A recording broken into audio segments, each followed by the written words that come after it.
Bon, eh bien, bienvenue pour cette séance. Je vous présente le travail d'aujourd'hui. Il s'agit de l'exercice numéro 3 du baccalauréat de terminale S et STEMAT posé en Polynésie française en juin 2017. Il s'agit d'un problème de géométrie. Alors, je vous lis le texte. Les interactions électriques conduisent à modéliser la molécule de méthane CH4 de la façon suivante. Alors, regardez, CH4. Les 4 atomes d'hydrogène sont dans l'espace les sommets d'un tétraèdre régulier. Au centre de ce tétraèdre, vous avez l'atome de carbone.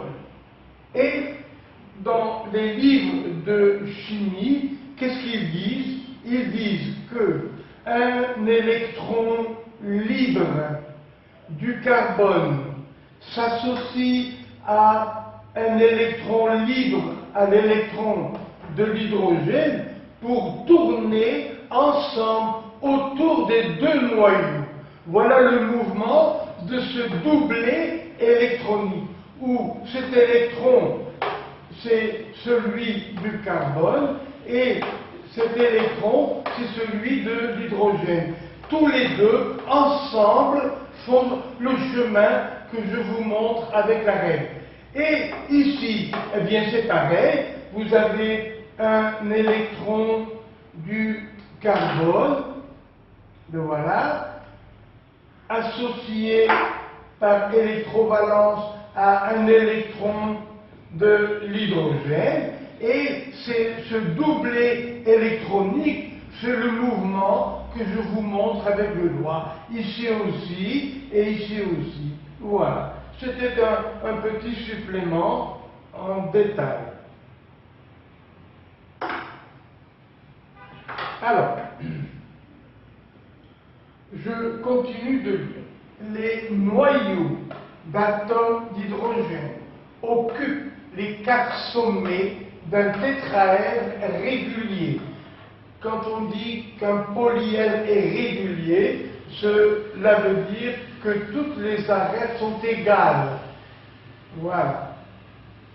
Et que les faces sont soit des carrés, soit des triangles équilatéraux. Après, le noyau de carbone au centre de la molécule est à égale distance des 4 atomes d'hydrogène. L'objectif est de déterminer une mesure de l'angle entre deux liaisons carbone-hydrogène, c'est-à-dire, voilà, il faut trouver la mesure de cet angle alpha. Alors, n'oubliez pas cette phrase, elle est importante pour la suite, que le noyau du carbone au centre de la molécule est à égale distance. Ça va nous aider pour la géométrie. Et le texte de l'examen, vous voyez, continue de donner ce rappel. Que veut dire un tétraèdre régulier? Eh bien, un tétraèdre régulier, d'abord, tétra veut dire 4. Ça veut dire ici 4 sommets, 4 faces. Donc, un tétraèdre, èdre veut dire surface. 4 surfaces. Un tétraèdre régulier est un poly, qui veut dire plusieurs. Un polyèdre dont les 4 faces sont des triangles équilatéraux. Voilà. Alors, première question. Justifier qu'on peut inscrire ce tétraèdre dans un cube A, B, C, D, E, F, G, H. A, B, C, D, E, F, G, H, en positionnant 2 atomes d'hydrogène sur les sommets A et C. Voilà. Alors ici, atome d'hydrogène et atome d'hydrogène.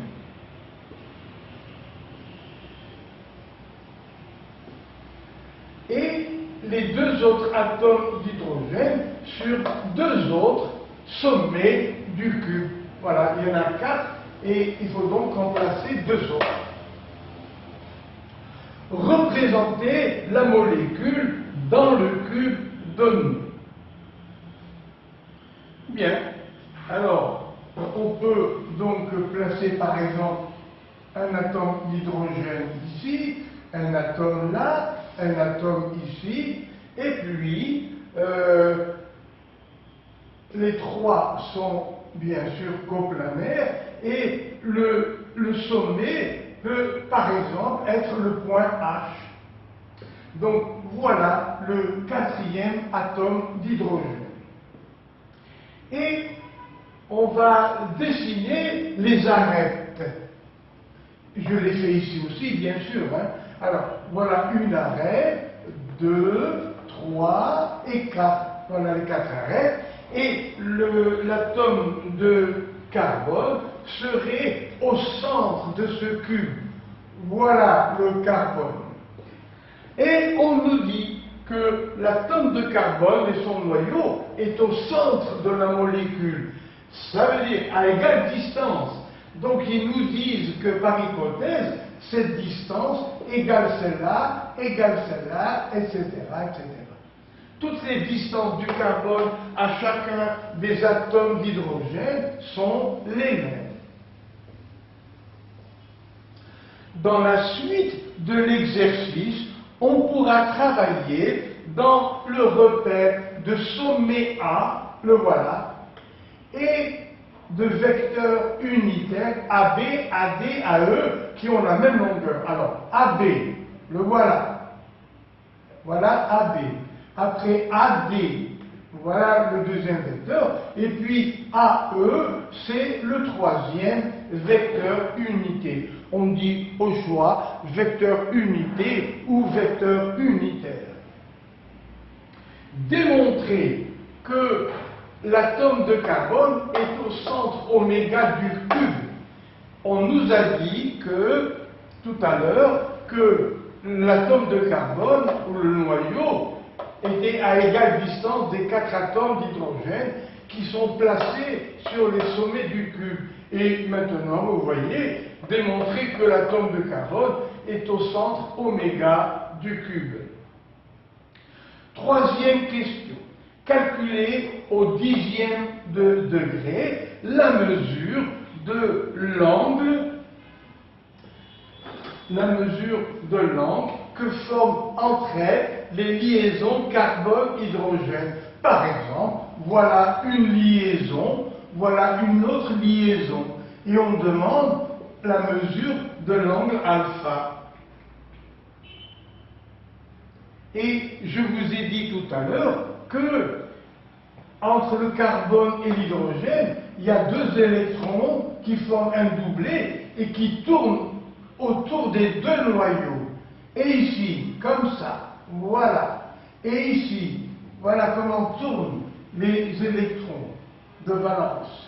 Voilà. Bien, donc maintenant, à nous, grâce à la géométrie, de trouver la mesure de l'angle alpha. Comment? Eh bien, nous allons chercher, par exemple, le vecteur, alors voilà oméga ici, à la place du carbone. Nous allons trouver les coordonnées du vecteur oméga A, puis trouver, par exemple, les coordonnées du vecteur oméga H, et ensuite calculer le produit scalaire. Alors, en calculant le produit scalaire, grâce aux coordonnées d'abord, deuxièmement, grâce à la définition, cette longueur est cosinus de l'angle. On pourra trouver d'abord cosinus de l'angle et bien sûr après l'angle.